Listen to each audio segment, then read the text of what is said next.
नमस्कार और the deep dive में आपका स्वागत है। आज हमारे हाथ जो स्रोत लगे हैं वो सीधे तौर पर लाखों छात्रों के भविष्य से जुड़े हैं। हम बात कर रहे हैं कक्षा 12 की बोर्ड परीक्षाओं में आ रहे एक बहुत बड़े बदलाव की। इसे ऑन स्क्रीन मार्किंग या ओएसएम कहा जा रहा है। तो आज हम इन स्रोतों की मदद से ये समझने की कोशिश करेंगे कि आखिर ये नई बला है क्या, ये काम कैसे करेगी और सबसे जरूरी एक छात्र के तौर पर किसी को अपनी तैयारी में क्या कुछ बदलना होगा। चलिए इस गुत्थी को सुलझाते हैं। और ये एक ऐसा बदलाव है जिसे लेकर छात्रों, माता-पिता और यहाँ तक कि शिक्षकों के मन में भी बहुत सारे सवाल हैं। हाँ। और थोड़ी बहुत घबराहट भी है। बिल्कुल। और सबसे पहला सवाल और शायद सबसे बड़ा डर यही है कि ये ऑन स्क्रीन मार्किंग का मतलब क्या है। क्या अब हमारी कॉपियां कोई कंप्यूटर, कोई एआई जांचेगा? क्योंकि सच कहूं तो ये ख्याल ही डरावना है। ये डर बिल्कुल स्वाभाविक है और सबसे आम भी। तो चलिए सबसे पहले इसी को दूर करते हैं। इसका सीधा और सरल जवाब है नहीं। आपकी कॉपियां कंप्यूटर नहीं बल्कि पहले की तरह अनुभवी शिक्षक ही जांचेंगे। अच्छा। हाँ, ओएसएम जो है वो परीक्षा देने के तरीके को नहीं बल्कि उसे जांचने के तरीके को बदल रहा है। छात्र वैसे ही पेन और कागज पर परीक्षा देंगे जैसे हमेशा देते आए हैं। बदलाव उसके बाद शुरू होता है। ओके। उन उत्तर पुस्तिकाओं को स्कैन करके उनकी डिजिटल कॉपी बना दी जाती है जिसे परीक्षक अपने कंप्यूटर स्क्रीन पर जांचते हैं। तो कंप्यूटर यहाँ सिर्फ एक माध्यम है, परीक्षक नहीं। अच्छा, तो ये तो बहुत बड़ी राहत की बात है। यानी कंप्यूटर सिर्फ कागज की जगह ले रहा है, परीक्षक के दिमाग की नहीं। सुनने में ये प्रक्रिया काफी सीधी लगती है, पर अगर हम इसके अंदर झांकें तो मतलब एक छात्र के कॉपी जमा करने से लेकर उसके मार्क्स चढ़ने तक असल में होता क्या है। हमारे स्रोतों में इसे 4 मुख्य हिस्सों में बांटा गया है। पहला हिस्सा तो बिल्कुल पहले जैसा है। छात्र परीक्षा हॉल में बैठकर अपनी हैंडराइटिंग में उत्तर पुस्तिका पर जवाब लिखते हैं। इस अनुभव में कोई बदलाव नहीं है। ठीक है, यानी परीक्षा देते वक्त तो सब कुछ पहले जैसा ही रहेगा। असली खेल उसके बाद शुरू होता है। वहीं से बदलाव आता है। दूसरा चरण है स्कैनिंग। परीक्षा खत्म होने के बाद इन लाखों कॉपियों को इकट्ठा करके हाई रेजोल्यूशन स्कैनर से स्कैन किया जाता है। हर पन्ने की एक साफ सुथरी डिजिटल इमेज बनाकर एक सुरक्षित सर्वर पर अपलोड कर दी जाती है। और फिर ये डिजिटल फाइलें परीक्षकों के पास जाती हैं जो शायद देश के अलग-अलग कोनों में बैठे होंगे। बिल्कुल, ये तीसरा चरण है डिजिटल मूल्यांकन। हर परीक्षक को एक खास सॉफ्टवेयर का लॉगिन दिया जाता है। वे अपने घर या निर्धारित केंद्र पर अपने कंप्यूटर पर लॉगिन करते हैं और सिस्टम उन्हें जांचने के लिए कॉपियां आवंटित कर देता है। वे स्क्रीन पर उत्तर पढ़ते हैं और उसी सॉफ्टवेयर के जरिए अंक देते हैं, ठीक वैसे ही जैसे हम पीडीएफ पर कुछ हाईलाइट या कमेंट करते हैं। आपने 3 चरण बताए, लिखना, स्कैन करना और डिजिटल जांच। लेकिन अंकों का क्या? मुझे याद है कि टोटल करने में गलतियां बहुत आम थीं। मेरे एक दोस्त के बोर्ड्स में 12 नंबर सिर्फ इसलिए बढ़ गए थे क्योंकि किसी ने टोटल गलत कर दिया था। ये एक छोटी सी गलती छात्र का पूरा करियर बदल सकती है। क्या ये सिस्टम उस समस्या को किसी तरह हल करता है? आपने बहुत ही महत्वपूर्ण मुद्दा उठाया है और यही इस सिस्टम का चौथा और शायद सबसे बड़ा फायदा है। जैसे ही परीक्षक हर सवाल के नंबर देता है, वो तुरंत सिस्टम में दर्ज हो जाते हैं और पूरी कॉपी जांचने के बाद कुल योग यानी टोटल सॉफ्टवेयर खुद ब खुद कर देता है। अरे वाह! इसमें मानवीय भूल की कोई गुंजाइश ही नहीं बचती। वो जो रीटोटलिंग का डर या उम्मीद होती थी, वो अब इतिहास बन जाएगी। ये तो सच में बहुत बड़ा बदलाव है। मतलब सिर्फ टोटल की गलती से किसी का कॉलेज एडमिशन रह जाए, वो अब नहीं होगा। लेकिन स्रोतों में कुछ और फायदों का भी जिक्र है। क्या ये सिर्फ तेजी और सटीकता के बारे में है या इसका कोई और बड़ा मकसद भी है? अगर हम इसे बड़े परिप्रेक्ष्य में देखें तो ये सिर्फ कॉपियां जल्दी जांचने का तरीका नहीं है। ये मूल्यांकन को एक कला से बदलकर विज्ञान बनाने की कोशिश है। पहली बार हमारे पास ये समझने के लिए डेटा होगा कि मूल्यांकन में कहाँ और क्यों गलतियां होती हैं और हम उसे सिस्टम के स्तर पर ठीक कर सकते हैं। कला से विज्ञान, ये सुनने में बहुत दिलचस्प लग रहा है। इसका क्या मतलब है? इसका मतलब है पारदर्शिता और जवाबदेही। देखिए, हर कॉपी कैसे जांची गई, किस परीक्षक ने कितना समय लिया, किस सवाल पर कितने नंबर दिए, इसका एक पूरा डिजिटल रिकॉर्ड बन जाता है। इससे पूरी प्रक्रिया पारदर्शी हो जाती है। अच्छा। दूसरा बड़ा फायदा है सुरक्षा। पहले कॉपियों के खोने, फटने या बदलने की खबरें आती थी।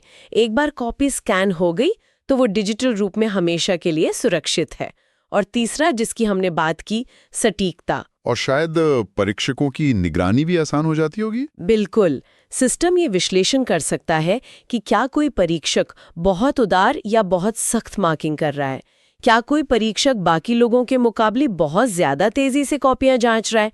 इस डेटा के आधार पर परीक्षकों को ट्रेनिंग दी जा सकती है और मूल्यांकन की गुणवत्ता में पूरे देश में एक रूपता लाई जा सकती है।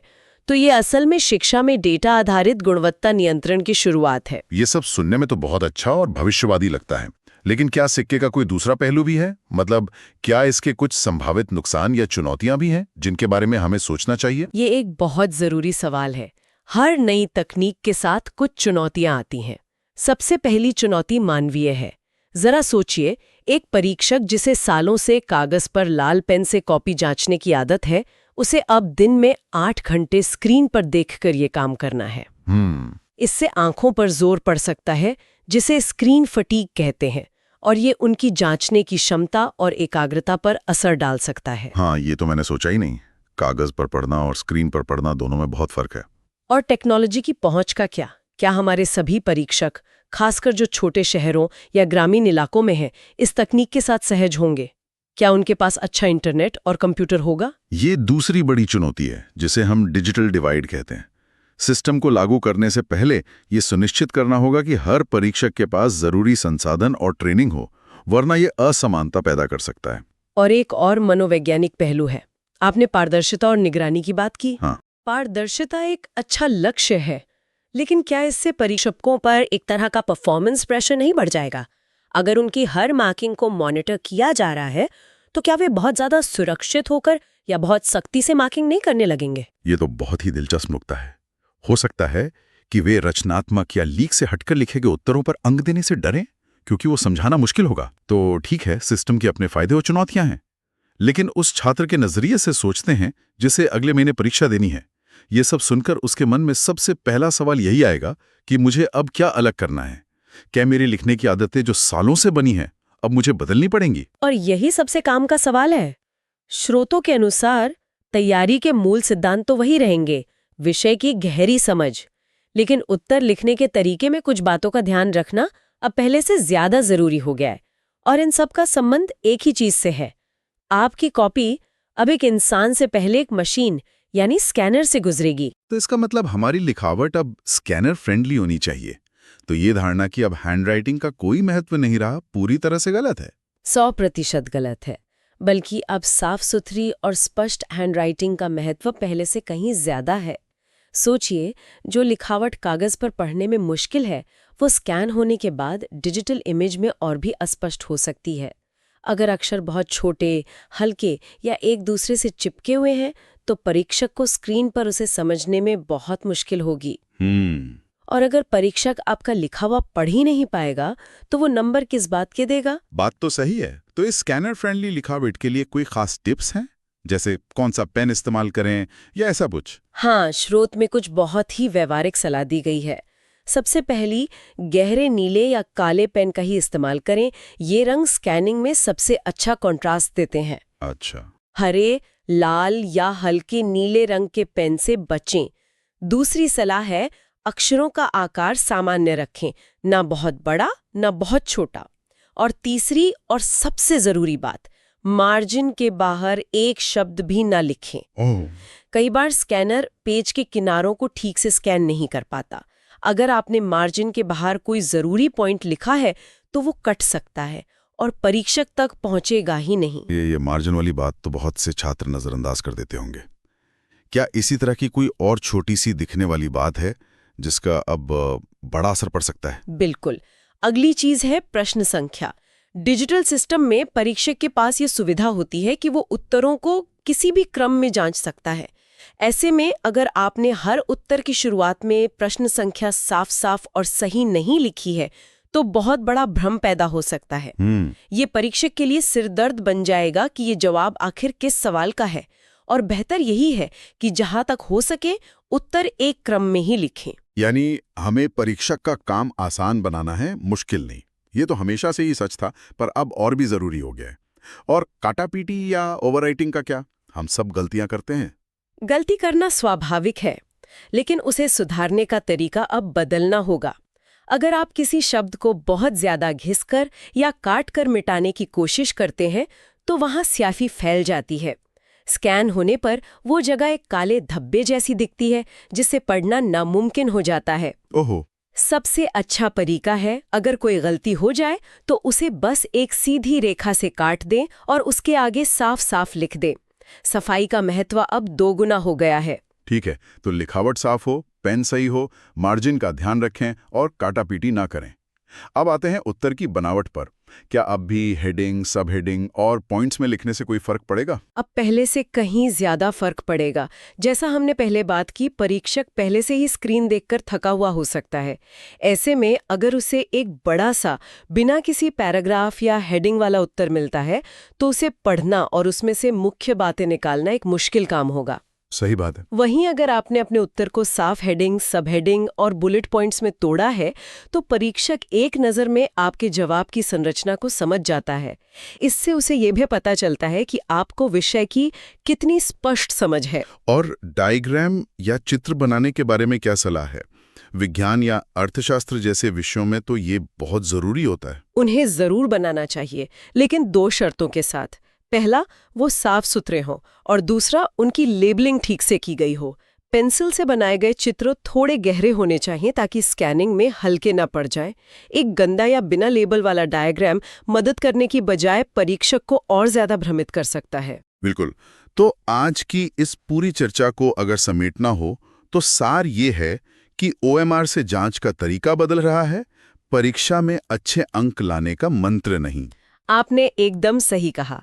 ये तकनीक मूल्यांकन प्रक्रिया को बेहतर, तेज और अधिक भरोसेमंद बनाने के लिए है। ये छात्रों के ज्ञान को परखने के मूल सिद्धांत को नहीं बदल रही है। आपकी तैयारी की नींव आज भी वही रहेगी। तो अगर हम छात्रों के लिए 3 सबसे जरूरी बातें दोहराएं तो वो आज भी वही हैं। पहली, विषय की गहरी समझ ताकि आपके उत्तर में दम हो। दूसरी, साफ सुथरी और व्यवस्थित प्रस्तुति जिसका महत्व अब स्कैनर की वजह से और भी बढ़ गया है। और तीसरी, समय का सही प्रबंधन ताकि आप हर सवाल को ठीक से समय दे पाएं। बिल्कुल। और मैं इसमें बस एक आखिरी विचार जोड़ना चाहूंगी। ये प्रणाली अनजाने में ही छात्रों को अपनी प्रस्तुति को लेकर और अधिक सचेत होने के लिए प्रोत्साहित कर रही है। अब ये परीक्षा सिर्फ आपके ज्ञान की नहीं है, बल्कि इस बात की भी है कि आप उस ज्ञान को कितने प्रभावी और स्पष्ट तरीके से कागज पर उतार सकते हैं। यह एक बेहतरीन अंतिम विचार है। तकनीक बदल रही है, लेकिन अच्छी पढ़ाई और अच्छी प्रस्तुति के मूल सिद्धांत हमेशा की तरह प्रासंगिक हैं। इस पूरी बातचीत को खत्म करते हुए मैं श्रोताओं के लिए एक सवाल छोड़ना चाहता हूं। जरा सोचिए, जब परीक्षकों की जांच प्रक्रिया की निगरानी संभव हो जाएगी और हमारे पास मूल्यांकन का इतना सारा डेटा होगा, तो क्या इससे देश भर में मार्किंग के स्तर में एकरूपता आएगी? और क्या यह भविष्य में छात्रों के कोचिंग लेने या तैयारी करने के तरीकों को भी बदल सकता है?